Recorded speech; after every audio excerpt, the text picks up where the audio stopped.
get into it about Nasir Jones' new album. Woo-hoo.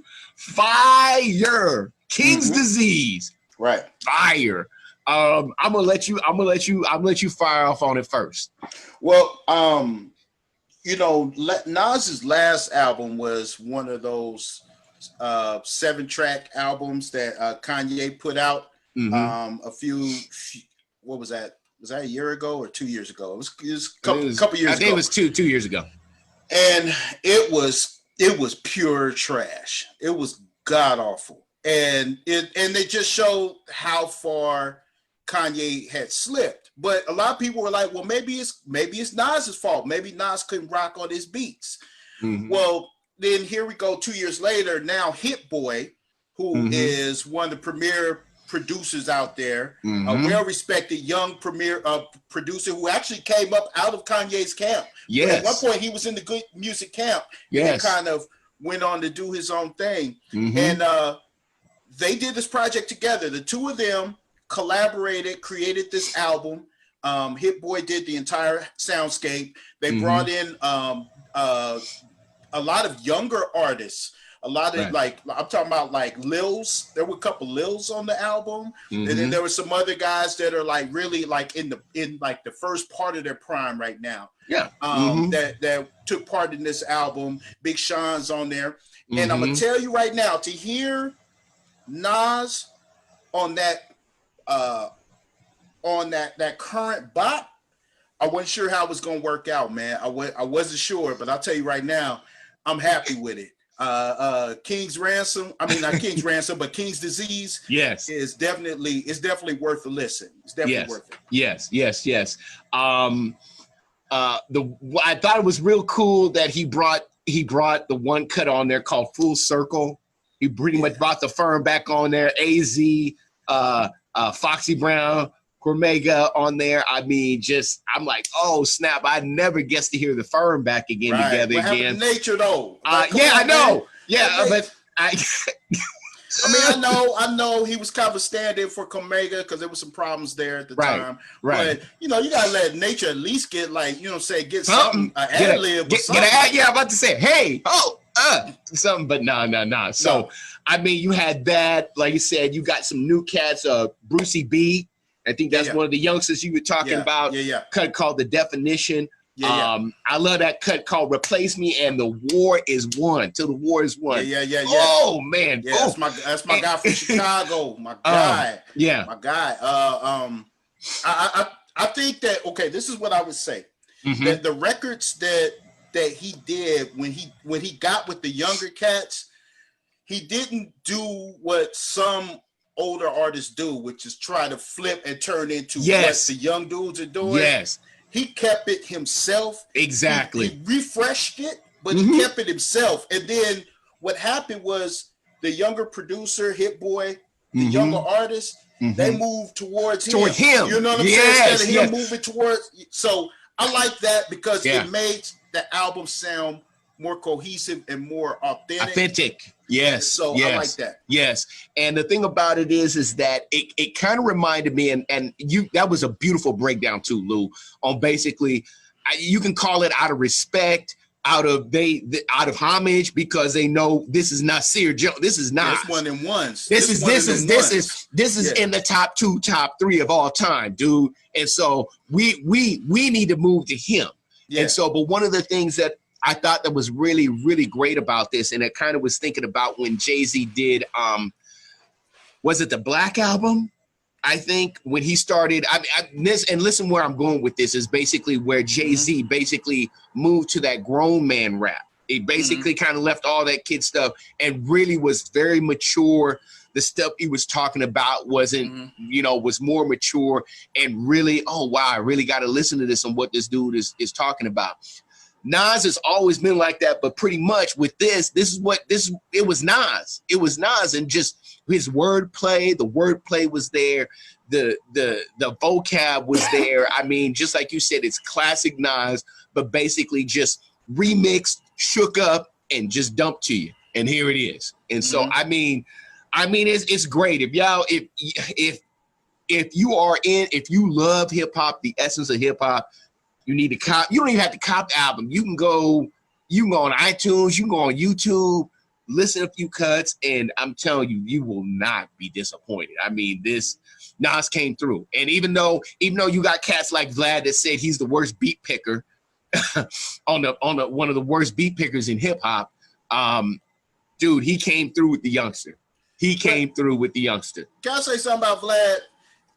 Vlad needs to shut the fuck up. That's what he needs to do. Like, you ain't nobody in this culture, homie. Like, you just happen to be a dude with a YouTube channel with a lot of subscribers.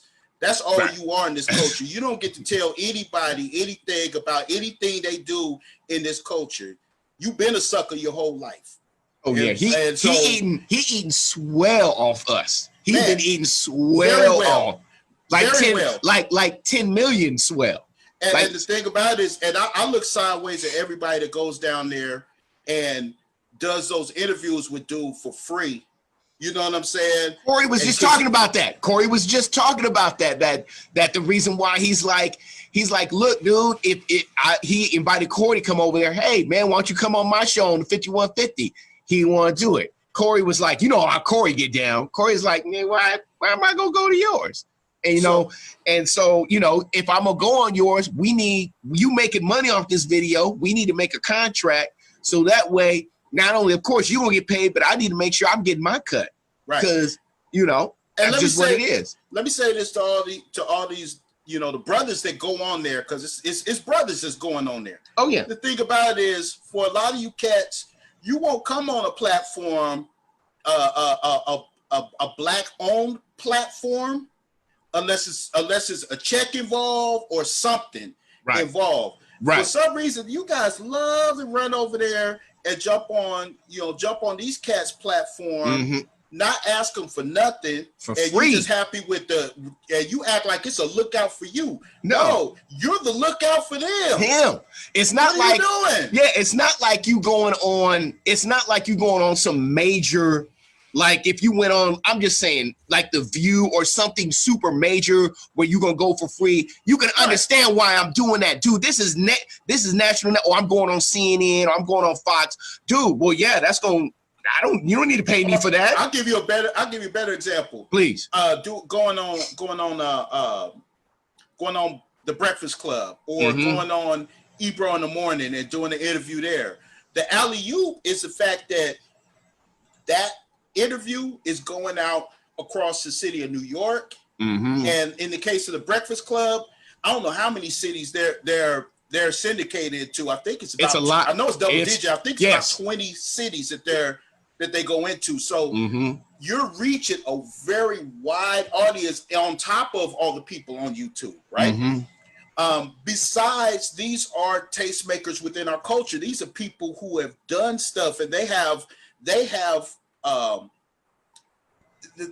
their word holds weight in our culture.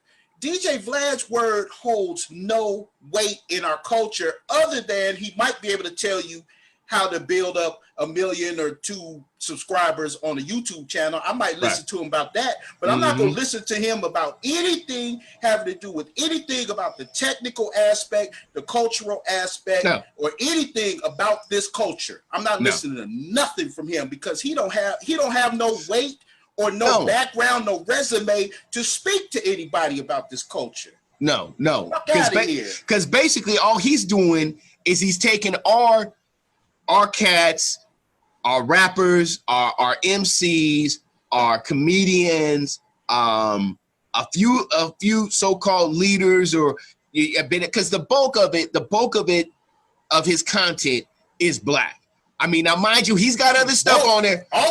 Now, mind you, he's got other stuff. He got like gangster stuff, like whatchamacallit, but I would say easily 90 to 95% is black. It's not all of it, because I just, he got some stuff, but 90 to 95%, he getting that money off of this. It's off of that. And so it is what it is. But I will say this though, and this is just to aspiring artists and cats that, that look at like, oh, being on Vlad is a stat. No. Yes, some believe that I made it because I'm on Vlad. Being invited to get on a Nas record, that's a stat. That's a flex. You know what I'm saying? You go look at my guy,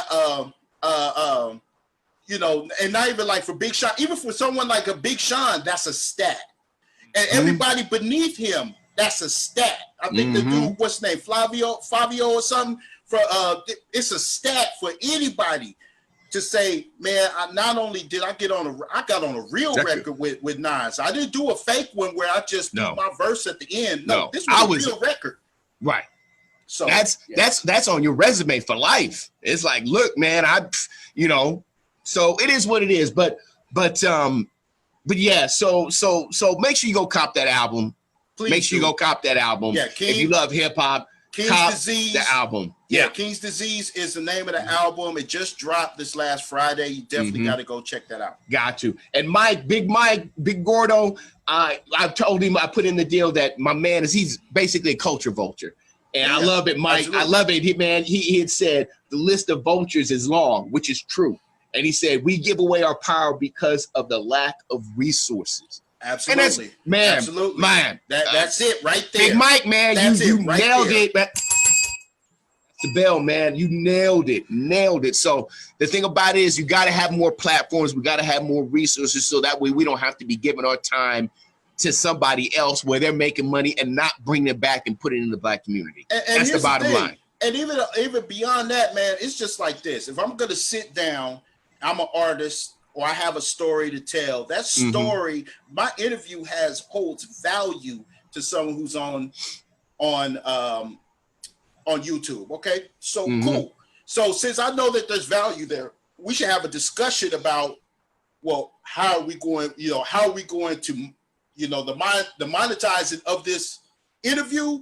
How are we going to split that up? Where are the splits? Because I guarantee you, we step into a studio and you're in there working on your album, Mr. Artist, and I step in there and, say I come in there and I help out on the hook or I help out on something. We gonna have a discussion about the splits. Of course, people we are. in the industry know what I'm talking about. The splits are the way that we divide up the futures as far as the royalties and whatnot and so forth. We figure that out. So the thing about it is, how you gonna sit up with somebody and let them use you, walk you down the street to get you to tell on yourself, and the feds might be watching because he's done that plenty of times. So you're gonna keep fooling with this cat. Not ask for no splits, and then you just keep running to him like it's a stat. No, man, that ain't no flex. That's not a flex, dude. So that's not intelligent. That's all I got to say. That's not intelligent. I'm sorry I went there, but no. This is the Real Spit Show. You know how we get down, fam. Okay. So as we continue on, so like we said, go cop that album. Go cop that album. Bottom line, go cop that album.